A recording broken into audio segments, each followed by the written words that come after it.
madaxweynaha Somaliland Cabdiraxmaan oo waqti badan aniga igeliyay sidii aan wadanka ugu soo noqon lahaa Allah barakeeyo ka horeysa waan inoo salaamay gaar ahaan madaxda Somaliland dhamaantood ee joogta iminka iyo inta ay daawan doonto marka dambe iyo baxda saxaafadda dhamaantiin assalaamu calaykum waraxmatullaahi wabarakaatuh inta badan hadalka dambe wuu noo dambeyn intiisa badan wuu noo dambeyn doontaa marka u horeysa waxaan mahadnaqayaa madaxweynaha Somaliland Cabdiraxmaan oo waqti badan aniga igeliyay sidii aan wadanka ugu soo noqon lahaa Allah barakeeyo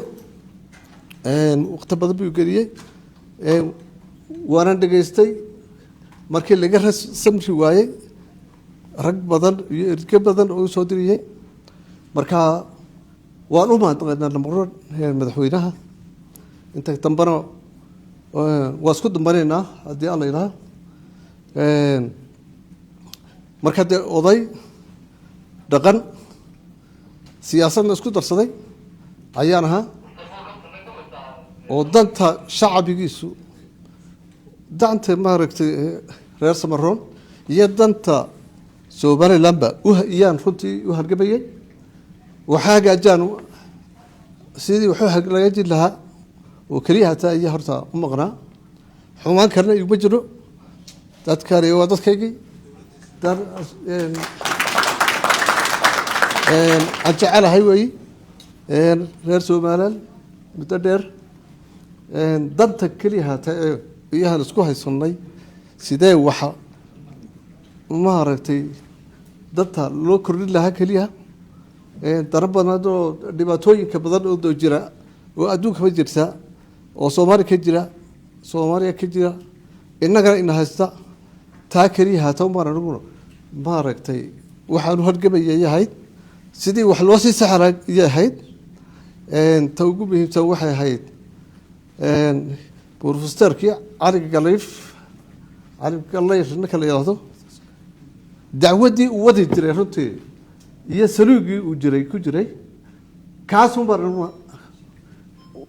la qabay aniguna xumaan kale iyo wax lagu jiro